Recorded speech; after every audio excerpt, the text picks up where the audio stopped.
a great episode. First things first is really the free agent DeAndre Hopkins. He signed with the Tennessee Titans, and this is a bad location. It's a terrible location for any wide receiver to go play with the quarterback who cannot throw the ball accurately after 40 yards. It's not good to me. And out of all the receivers that the Tennessee Titans have had, all of them has pretty much almost ended their career there with Tennessee Titans. It's been a turning point in their career when they signed with the Tennessee Titans. Julio Jones, A.J. Brown, even Andre Johnson going back that far when Marcus Mariota is his quarterback. They all became wasted talent at some point in Tennessee because they didn't have a quarterback who could really help them thrive. And I know DeAndre Hopkins signed there, you know, for his other reasons. He got paid, whatever the case was, all of the reasons that could go into this decision. But unfortunately, they don't have a quarterback. And I'm very, very concerned about Ryan Tannehill throwing him the ball because Ryan Tannehill was ranked 22nd in passing yards for the season last year.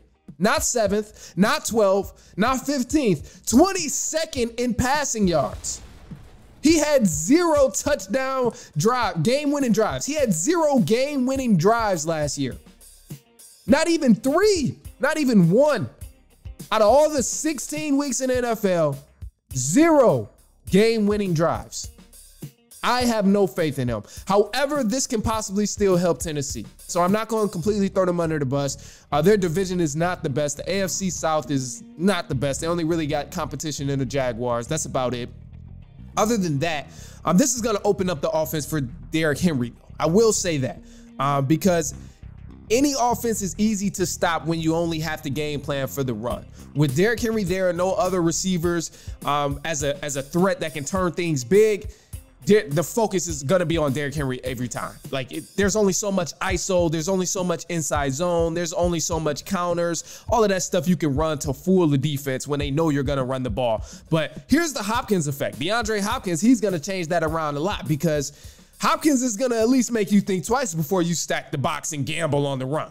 You're not going to just do that every single time because he's a premier threat. Hopkins is going to make you think twice before leaving him in a 1v1 situation on the island somewhere simply because he can turn the small plays big. So even if he catches a route within that 40 yards, he can still cut it upfield and turn it big. So it's a scary receiver to gamble with when you have Hopkins out there lined up over cornerbacks. And then, of course, if he can get the ball, if the quarterback can get the ball down further enough, if Tannehill can throw the ball further enough, Hopkins can definitely catch a jump ball. So it's definitely going to help them in some ways, but I don't think it's going to help them enough to really like become elite competitors for a Super Bowl or elite competitors come playoff. At most, I'll give them their division. I think they were probably going to end up playing the Jaguars in their division anyway, just because the competition there is not really sturdy.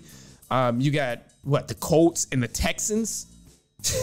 Texans are still in a rebuild. They're not quite there. Colts, they've been struggling since Andrew Luck left. So I highly doubt that those two teams are really going to compete for the AFC South. Jaguars, they've been doing their thing. Trevor Lawrence have been improving each and every single year that he's shown up. So I know they're going to be competing for their division. And now that the Titans, they add Hopkins, I think it'll be a little bit better. So I'd say they compete as well for their division. Now, I got a couple of side notes here.